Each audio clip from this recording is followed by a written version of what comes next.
Today I'm going to demonstrate how to prepare a Cafe Mazatlan. Now, we're going to be starting off with our coffee mug and our coffee, so make sure you have those ingredients ready.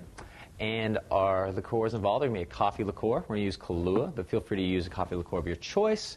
And a dark rum. We're going with Myers here. Now we're going to go equal parts or 3/4 of an ounce of each. So starting with your Kahlua, 1, 2, and 3.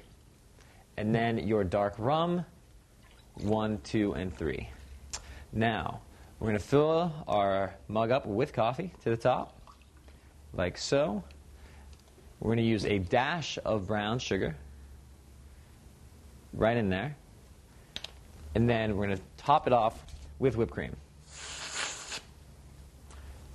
I always like to add a maraschino cherry to anything that we use our whipped cream and coffee on, just like so.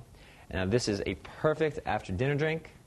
It's going to provide a nice amount of warmth, nice amount of buzz. Your Cafe Mazatlan. Enjoy.